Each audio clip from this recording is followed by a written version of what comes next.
I'm here with Lucas from Hammers. So this is a band that actually only just came on my radar recently.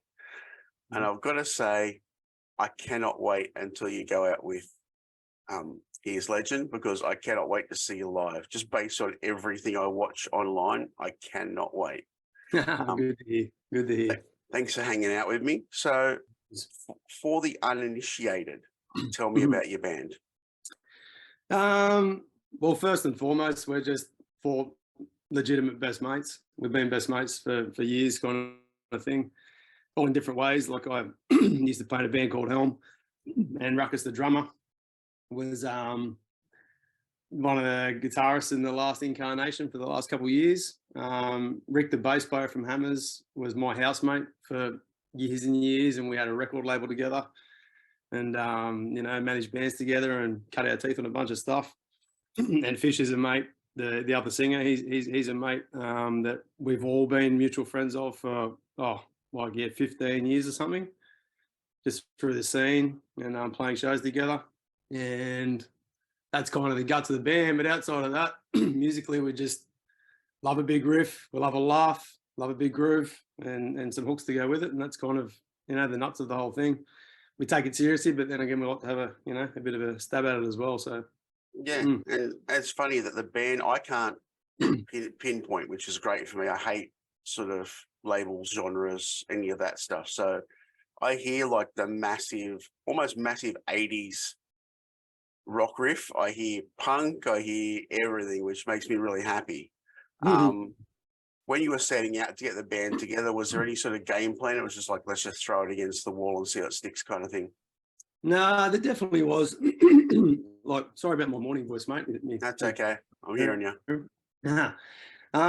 So I come from a background of like heavy post rock and post metal, and before that, like I grew up on a diet of obviously the traditional metal bands, but through the more formative years of my songwriting career, I was a massive Converge fan and Coalesce and Meshuggah and Dillinger Escape Plan and Botch and Poison the Well and all that. That's that sort of generation of metal bands.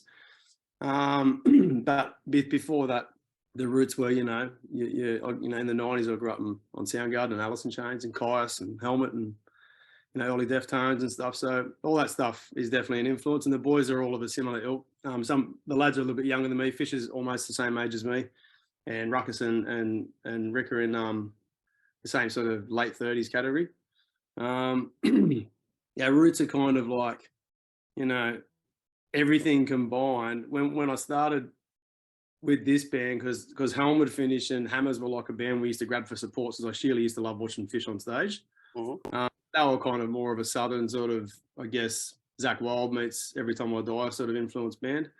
And I love E.T. heaps. And I kind of, when I started crafting songs for this band, it was kind of really centered towards seeing how I could get the most out of the melodic side of the band, as well as capitalizing on that riff. Like, I love a good sludge riff as much as I love a good, Van Halen lick, and right through to, complex kind of arrangements that you hear from bands like Soundgarden and stuff as well.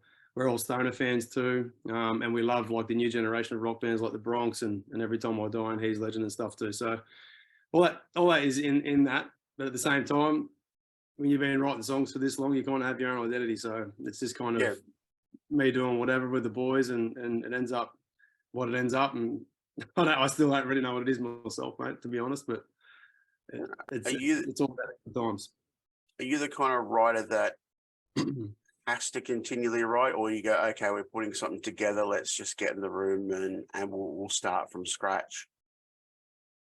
No, I'm a binge writer. I listen to my I can't do things with forced time. I'm definitely a spontaneous sort of person, but my body and mind go through cycles, and depending on where you're at in life, like obviously when you've been doing something for a long time, you do develop a skill, whether it's an art form or a job. So you can pick and choose when you're doing shit, but you also got to listen to your radar, and if your body says, no, today's not the day, then today's not the day, sort of thing. But that doesn't mean that, noodling around and being a little bit persistent sometimes can bring some shit that you wouldn't expect, even if you're not feeling it. And sometimes that little paradox can breed some rad song crafting too. So yeah, man, like it just depends, I suppose. Like Definitely have binge moments though. Like at the moment, I'm sort of binging on writing this next album. So the riffs are like, I'll be at work or doing anything and I'll have some weird, thing go through my head and it, disrupts me from time with my partner and all the things that typical songwriters go through. Are you the guy that picks up the phone and puts the voice recorder on and hums the riff in until he gets home? 100%. Well, I used to have to try to remember it, back before phones were a thing. But yeah, I mean, the old voice memo app's probably the best thing that's ever been put on a phone for a muso. Yeah, it has. Unless you're Kirk Hammett, apparently. Yeah, that'd suck. Imagine that. Oh my God, don't say it. It's called the cloud, Kirk. It's called the cloud. All right. So you said that you're in the writing process at the moment. What sort of game plan does the band have us in the terms of like a goal for a release? Well, our first official release of this lineup was in 2017 or 18, I think. And that was an EP. And then we decided to do another EP. And we kind of did that on the notion that we could potentially release those as like a double vinyl one day. Yep. And then at the moment with this, the whole thing is obviously just to get it all written and finished up. Hopefully towards the back end of the year, we've got it completed and maybe might be able to release a single, for the back half of the year or two. Do another ridiculous clip. From here now, we've obviously got the H2ZHW tour coming up in May. We did a really cool thing last year and went to Blackburn Festival, played out there in the middle of Australia, which was just an amazing experience. We filmed it, and we're about to drop a documentary, like a short sort of documentary called The Kooks of Hazard. Yep. I don't know if you've seen that online or anything. I've seen the trailer. Yeah. So that'll be popping, and then I don't know. We just I definitely, between Rick and I, like, I'm usually the harebrained schemer. I come up with crazy ideas and sort of start putting them into motion. And Rick and I together have a really good working dynamic where we kind of tailor a basic sort of, structure together. I'll go way out here and he'll reel me back in, and then he'll go way out there and I'll reel him back in, and we just have a nice little plan put together. We run it by the boys and we have a full unanimous shit talk about it, which usually results in a few beers and a bunch of laughs. And this will be no different. Like, I think when it comes to the album, I'm sure we'll have some ridiculous concept and a bunch of stupid video content to go with it. I think the music this time around is definitely pretty heavy. Right. Yeah, it's got some staunch to the new stuff, which we're having heaps of fun with at the moment, and it's cool because being a previous full-time frontman and vocalist, and coming into this band where I was like really happy to just let Fish run around and do his crazy shit, and him and I have actually developed a really cool two-singer kind of harmony and complementary sort of vocal textures thing that we can play with. The songwriting process is a lot more exciting and now as well for me, because it's like there's a whole nother dimension to that side of it that we can fuck with, Yeah. It's really cool. Now, when it comes to heavy, a lot of bands, in my opinion, struggle with heavy and harmony. The one thing I can tell from all the tunes I've heard from you guys so far is you still want the harmony, you still want the hook, as well as the heavy. So when you're sitting down to write a song, do you come from a riff point of view first or that melody point of view first? To be honest with you, any different angle at any time. I do play a couple of different things. So sometimes it's a groove, sometimes it's a riff, sometimes it can be like a line that sparks a theme, and then the theme will drive a song. Honestly, the songwriting aspect of anything that I do for myself for whatever band that I'm in, it would always lend itself to the feeling behind whatever that, every band has a spirit kind of thing, like a sort of like a ghost that drives whatever it is that they're doing. And I think I tend to tap into, with Hammers, it's probably been formed because as this unit, like we're only 4 or 5 years in or something like that, and this is our first full length. So yeah, like the songs that are coming at the moment and all the ideas have been driven from, like I said, I could be at work and have like a little thing go through my head or something that will have the whole do it, or humming in my phone, or I'll be sitting down on the guitar and play a riff, or I'll just be tapping on my legs and come up with a groove, and then that groove might drive the riff. So definitely hard to pinpoint exactly where, because there's no real, like, I'm pretty crazy with that sort of stuff, and I'm sure most songwriters are. You know, you just do what your body, well, you should be doing what your body says you know, tells you to do, kind of thing. All right, so I don't know if that's clear. Yeah, no, that's good. Bands have changed a lot over the years in the way of how they present themselves. So when you first started out, it was probably still more like flyers, word of mouth, you know, trades, you know, free press, things like that. Now, video content is king, and it seems that for some bands, the more extreme you can be with your video content, the better. So where does Hammers lie in how they like to create their content to go online? Yeah, look, I think you're right. I mean, I come from the generation of, I've actually seen the music industry change full circle from when I started gigging. I was a teenager, and it was proper, you know, everyone smoked darts in pubs then. You know, you had to do guerrilla poster runs at 3 o'clock in the morning and getting chased around by coppers and stuff for sticking shit everywhere. Yep. You know, and obviously I've had to reinvent the way that I, not so much the music side of it, but the way that I approach the business aspect of being in a band. Luckily for me, I've always been DIY pro. Yep. So I was anti-label and anti all that shit way back when I was a kid. I think I saw it coming years ago, and then obviously DIY shit started popping up. But yeah, I mean, video has become a natural part of a band's process these days. For me personally, like, we just ain't a gimmick band. Like what you see on fucking film, like, we have funny ideas and obviously we craft shit. Yep. I do see a fair few bands and stuff going a bit overboard and trying to push buttons they don't need to push. Like, they're probably not even that sort of person in real life. Like the dudes you get in Hammers are exactly what we are. And what you see, like, we're actual clowns, and anyone that's close to the band can attest to, you know, if you're sitting in a room with us having a beer, you're going to get the same as what you get on a video sort of thing. We obviously have serious moments, and there's times when any personalities clash at different times, but I think for us, we're just doing whatever we're doing. Definitely don't really give a fuck about trying to impress or keep up with the Joneses as far as video content goes. Like, doesn't do anything for me. But, you know, kudos to anyone who's having a crack at it and getting success from it. I just feel like if a band can transfer their energy as authentically as they can, and what the chemistry in that band is, should be, I guess, replicated or just shown in that. And if it's a good thing, respond to it, then that's sick.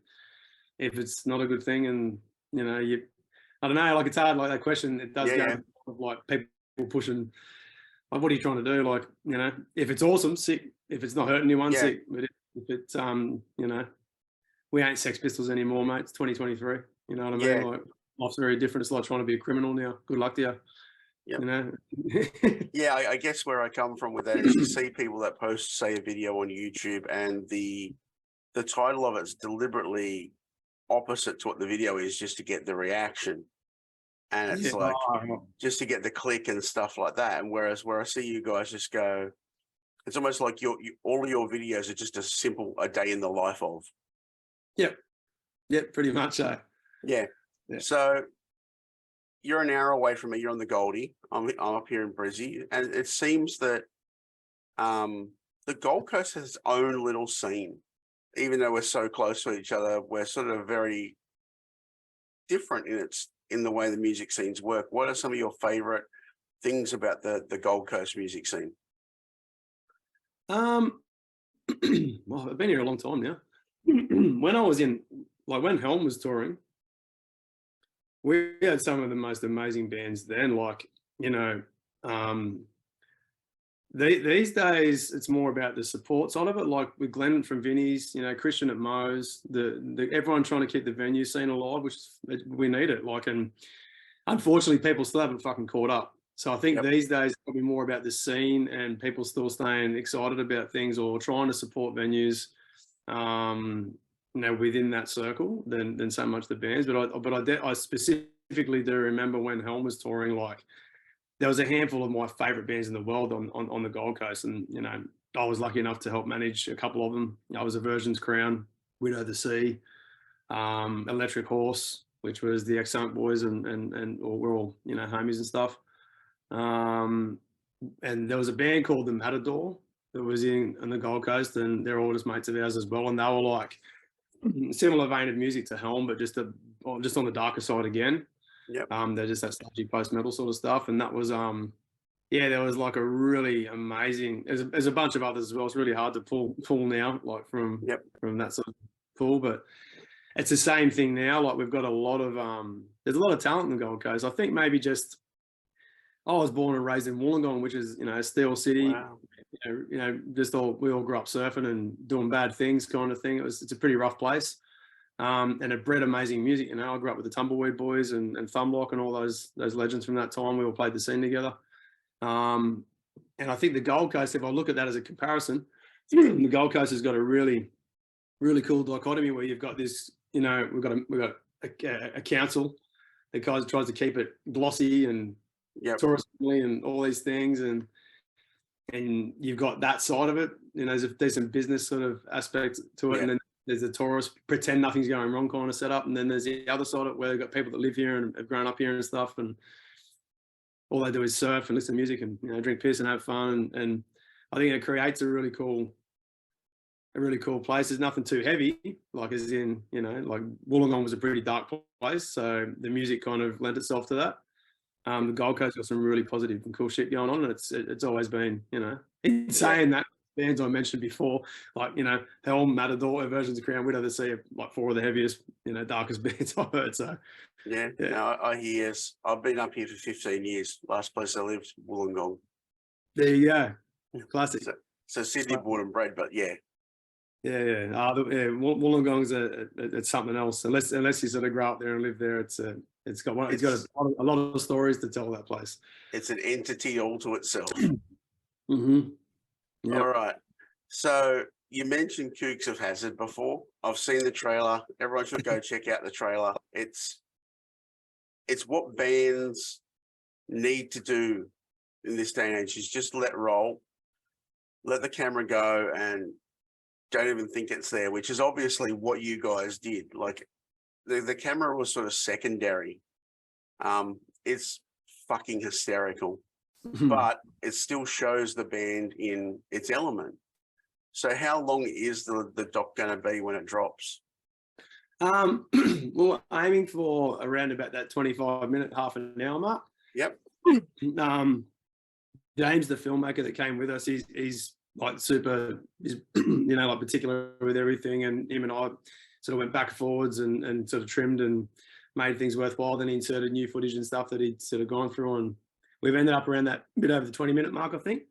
Yeah, but we really want to showcase, obviously, the festival, our times together, and that festival had a handful of our roster mates on there as well. Like he had, you know, Black Reno, Astro Death, Mountain Wizard, Death Cult. I was probably forgetting one or two. There's some boys up here too, the Piston Fist lads and a couple others.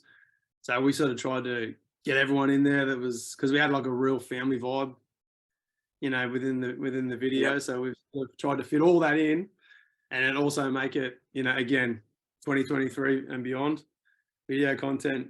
People still can't digest things for longer than 30 seconds half the time. So it's a matter of keeping that medium between engagement, making sure that they're hanging around to see it. And also, you know, I don't know, it's hard because we all watch movies, you know what I mean? Like it's one of those things. But when it's a rockumentary from a band that is pretty little known still, like we've just tried to have that medium where it's, we think that, you know, 20 to 30 minutes is digestible. Yep. But still got the content you want to see. And that's kind of where it's ended up.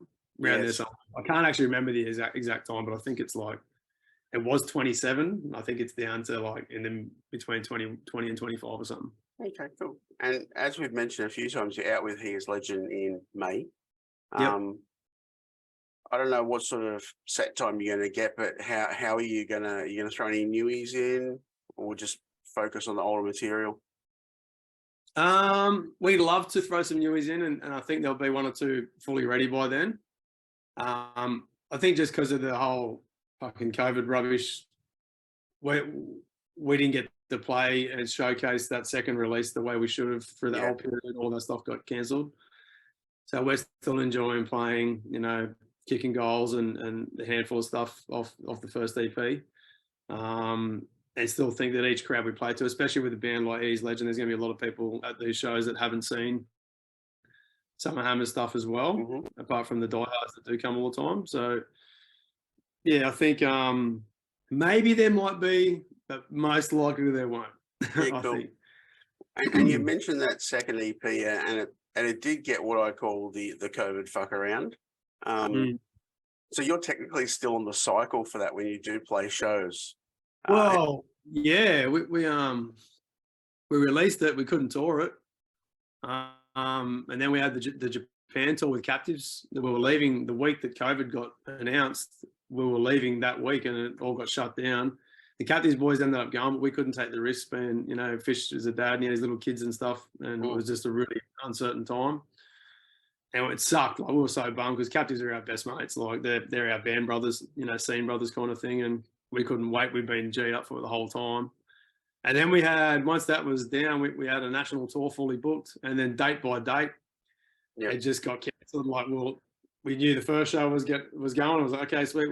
Then that got cancelled. Then it just kept happening. So we shut everything down and essentially didn't get to tour that thing at all. And I think the first time we showcased it was at Yogi's, the other festival in Brisbane at Fortitude Music Hall. We had a cracker that night. It was really, really fun.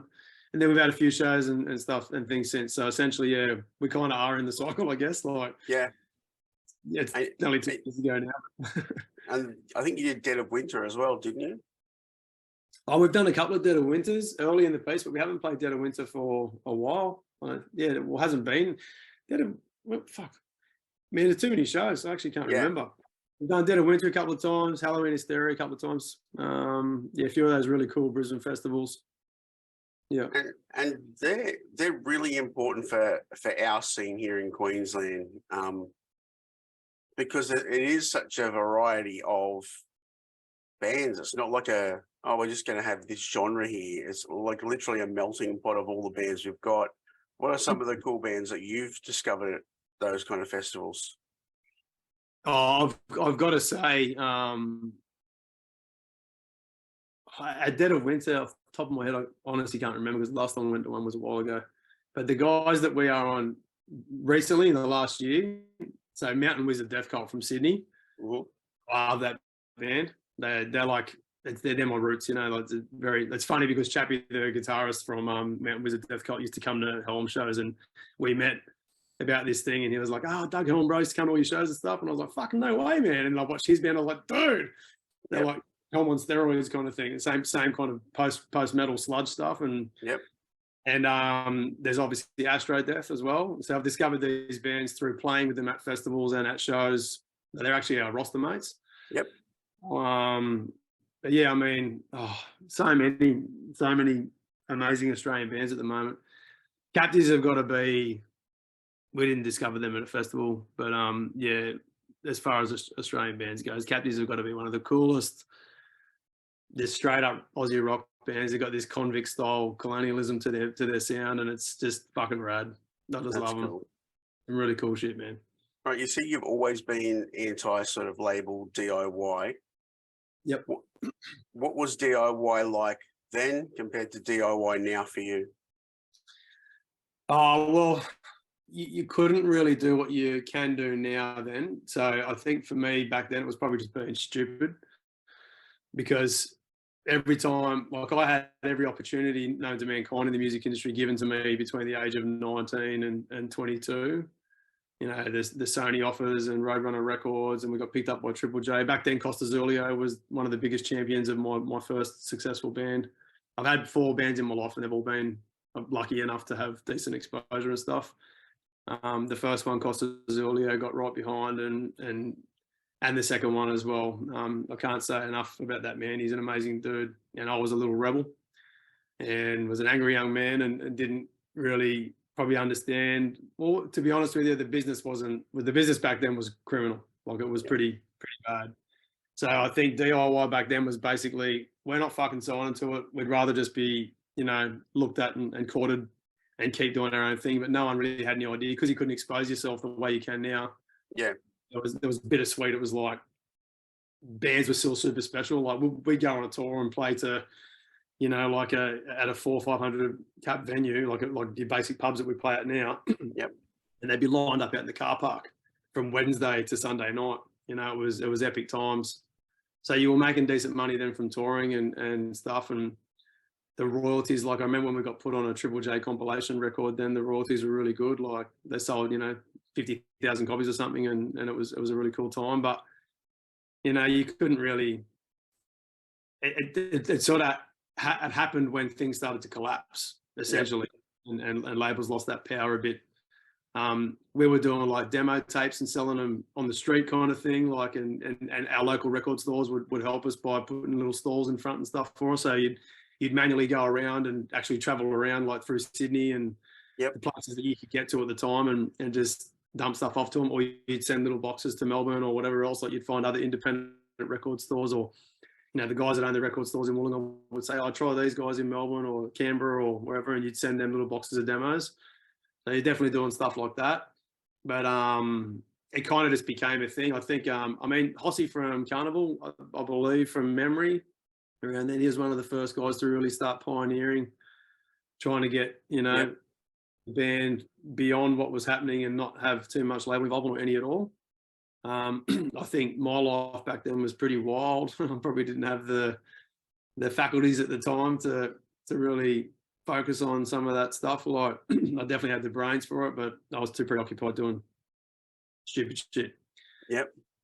So yeah, but I guess the DIY for us back then was like, we know what we are, we don't need you. That was kind of it, you know. All right, mate. As we finish up today, give us the game plan, the big spiel for the band for 2023 and beyond. What's the timeline? What are you hoping to do? Full-length album, more tours, plenty more silly shit coming out of the Hammers camp from, you know, as far as the videos go. And just really trying to, not to sound cheesy, but just really trying to keep improving what we're doing. And, you know, like I said, we ain't vintage yet, but we're on our way kind of thing. And I think trying to keep things current without not changing what you do is definitely the goal. Like, but just, yeah, heavy riffs, man, balls to the wall. That's kind of it. This episode is proudly presented by One World Entertainment and the Smashing Pumpkins' The World is a Vampire Festival, running from April 15 through to April 30. Go to oneworldentertainment.com.au for more information. And now on with the show.